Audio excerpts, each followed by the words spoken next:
মিথ্যা অভিযোগে অনেক সময় একজন পুরুষ হোক বা মহিলা কারো নামে একটা মিথ্যা অভিযোগ যে আমাকে ইপটিজিং করেছে, আমার সাথে শ্লীলতাহানি করেছে বা এই ধরনের সম্মানহানি করেছে বলে অভিযোগ আনছে। সেই মানুষটিকে গারদের ওপারে কাটাতে হচ্ছে। পরে দেখা গেল তদন্তে সে অভিযোগ ভুয়ো।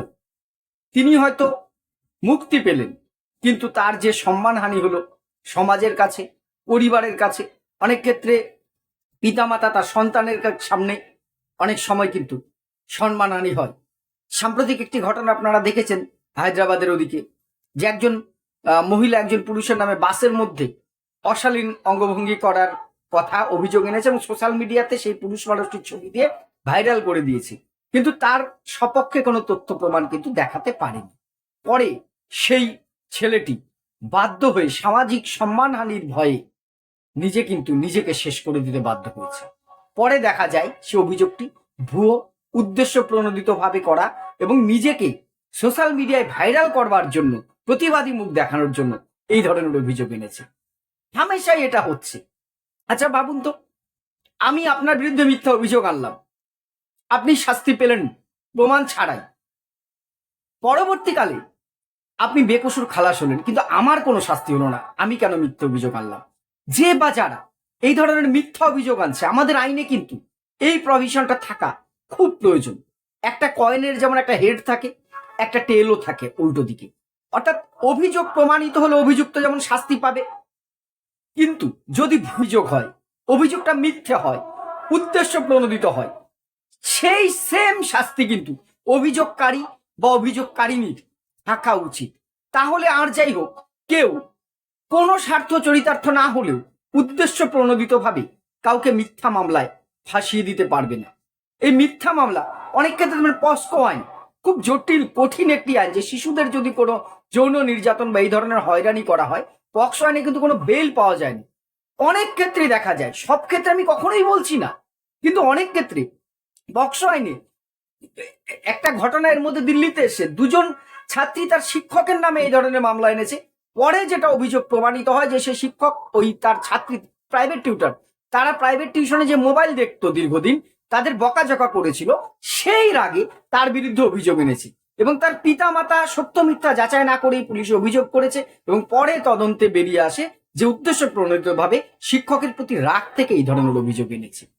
ভাবুন, ছোট ছোট শিশুদের মনে কি মাইন্ড সেট আপ হয়ে যাচ্ছে, সমাজে কোথায় যাচ্ছে। পুরুষ মানেই কি শুধুমাত্র খারাপ আচরণ করবে? তাহলে তাদের ঘরে তো বাবা আছে, দাদা আছে, কাকা আছে, অন্যরা আছে, তারাও কি এইরকম প্রকৃতি? কখনোই না। আমি ডিপেন্ড করছি না যারা অন্যায় করছে তাদের কঠোর থেকে কঠোর শাস্তি হোক, সারা জীবন গারদে পুড়ে রাখা হোক, তার চেয়ে সর্বোচ্চ শাস্তি দেওয়া হোক, কিন্তু তার সাথে সাথে বা পাশাপাশি মিথ্যা অভিযোগ আনলে সেটা প্রমাণিত হলেও কিন্তু যে অভিযোগ আনবে তার বিরুদ্ধেও তদন্ত করে উপযুক্ত যতটা শাস্তি অভিযোগ প্রমাণিত হলে অভিযুক্তের হতো, ঠিক ততটা শাস্তি মিথ্যা অভিযোগকারী বা অভিযোগকারিনীর থাকা উচিত। না হলে কিন্তু বহু নির্দোষ মানুষ এই ধরনের সাজা কাটাচ্ছে, তাদের সম্মানহানি হচ্ছে, সংসারে বা তার পরিবারের কাছেও তারা হেয় প্রতিপন্ন হচ্ছে, তার বন্ধু বান্ধব আত্মীয় স্বজন সমাজে কিন্তু কর্মস্থলে কোন রকম কর্মের জায়গায় একটা দ্বন্দ্ব আছে না, একটা অভিযোগ এনে দিচ্ছে তাকে, জানে সে যাতে এই ধরনের তার পদোন্নতি না হতে বা কর্মচ্যুতে হামেশাই ঘটছে। এইগুলোও কি বন্ধ হওয়া উচিত না? আর একটা যেটা মারাত্মক দিক আমাদের আইন ব্যবস্থার মধ্যে রয়েছে, মিথ্যা সাক্ষী। যাদের একটু প্রভাব প্রতিপত্তি আছে, দেখবেন উকিলরা সেট করে দিচ্ছে, মিথ্যা সাক্ষী দিয়ে দিচ্ছে। পরে হয়তো সেই একটা লোয়ার কোর্টে সে তার সেই সাক্ষীগুলো টিকে গেল, হায়ার কোর্টে যে দেখা গেল সেগুলো খারিজ হয়ে গেল। তাহলে যারা মিথ্যা সাক্ষী দিচ্ছে তাদেরও তো শাস্তির বিধান থাকা উচিত।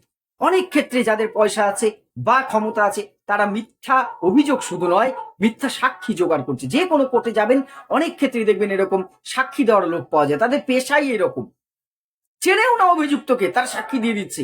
এই ধরনের ভুড়ি ভুড়ি অভিযোগ উঠছে।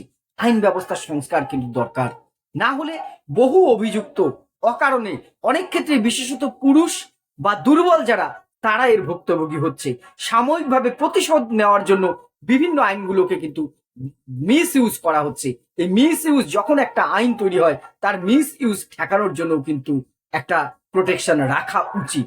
না হলে কিন্তু যারা দুর্বল অনেক ক্ষেত্রেই কিন্তু তারা কি হচ্ছে, ভুক্তভোগী হয়ে যাচ্ছে। কিছু মানুষ ভালো আইনটাকে খারাপ পথে ব্যবহার করছে, মিথ্যা সাক্ষীকে ব্যবহার করছে, যা আমাদের দেশের শাসন ব্যবস্থা, বিচার ব্যবস্থা, সমাজের প্রতি কিন্তু আঙুল তুলছে। ছোট ছোট বিষয়গুলো আমাদের মনে ভাবার সময় এসেছে। আপনাদের কি মনে হয় এই বিষয়ে? আপনাদের মূল্যবান মতামত অবশ্যই কমেন্ট করে জানাবেন। ধন্যবাদ।